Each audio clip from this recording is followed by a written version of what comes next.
आज की कहानी अधूरी मोहब्बत जीजा और साली।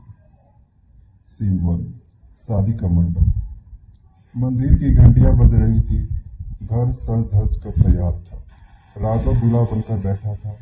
सामने दुल्हन रीमा और एक कोने गाय में आपका नाम। खड़ी उसकी छोटी बहन नंदनी। नंदनी मन ही मन, काश ये रिश्ता मेरी किस्मत में होता, लेकिन अब तो यह मेरी बहन का है। मुझे अपने दिल को चुप कराना होगा। राघव की नजरें बार बार नंदनी की ओर जाती और फिर झट से वापस हट जाती। सीन 2। सुहागरात की रात। रीमा कमरे में थी। नंदनी बाहर आंगन में बैठी आसमान देख रही थी। नंदनी आंखों में आंसू। तारे इतने करीब है पर फिर भी दूर, बिल्कुल मेरी मोहब्बत की तरह। उसके कानों में राघव की हंसी गूंज रही थी और दिल मानने से इनकार कर रहा था कि अब वो किसी और का है। सीन 3। पहली नजदीकी। कुछ दिन बाद परिवार पिकनिक पर गया। नंदनी खेलते खेलते फिसल गई। राघव ने दौड़कर उसे संभाला। दोनों एक दूसरे की आंखों में खो गए।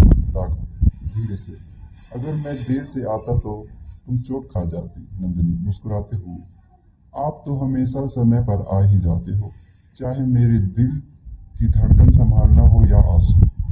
एक पल के लिए दोनों की सांसें थम गई, लेकिन अगले ही क्षण उन्होंने खुद को अलग कर दिया। सीन 4। रात की खामोशी।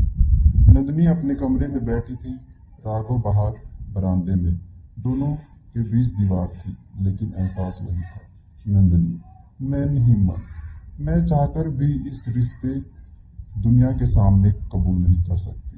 राघव अपने आप से, प्यार गुनाह नहीं, लेकिन शादी हमारी तकदीर की गुनहगारी।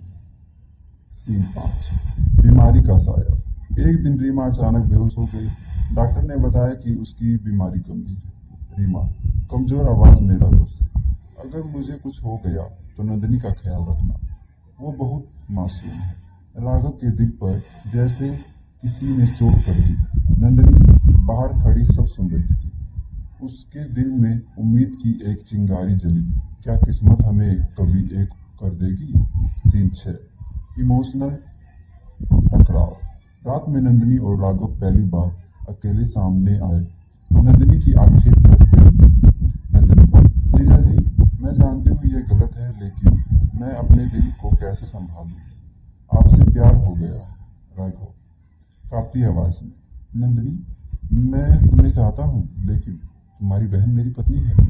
मैं अपना फर्ज नहीं तोड़ सकता। दोनों रो पड़े।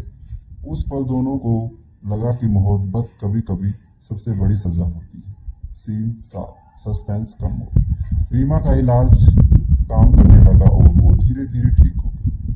पूरे घर में खुशी छा गई, लेकिन नंदनी और राघव के दिल में एक कसस रह गई। सीन 8। अधूरा अर्थ। एक रात नंदनी छत पर खड़ी थी। राघव भी वहीं आया। दोनों ने आसमान की ओर देखा। नंदनी, देखो जीजा जी, वो तारा कितना चमक रहा है, लेकिन दूसरे तारे से कितना दूर है। राघव धीरे से, शायद हमारी किस्मत भी ऐसी ही है, पास होकर भी हमेशा दूर। दोनों की आंखों से आंसू बह रहे थे। किसी ने कुछ नहीं कहा, बस खामोशी ने ही उनकी अधूरी मोहब्बत की दास्तान कह दी।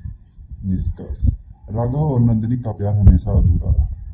रिश्तेदारों की मर्यादाओं ने उनकी मोहब्बत को कभी मुकम्मल नहीं होने दिया, लेकिन उनके दिल में वो एहसास हमेशा जिंदा रहा। कुछ मोहब्बत मुकम्मल नहीं होती, फिर भी उम्र भर याद रहती है। तो मेरे प्यारे दोस्तों, आपको ये स्टोरी कैसे लगी, प्लीज़ कमेंट में करके बताइए, और कहानी सुनने के लिए हमारे चैनल को सब्सक्राइब करें और मेरी वीडियो को लाइक करें।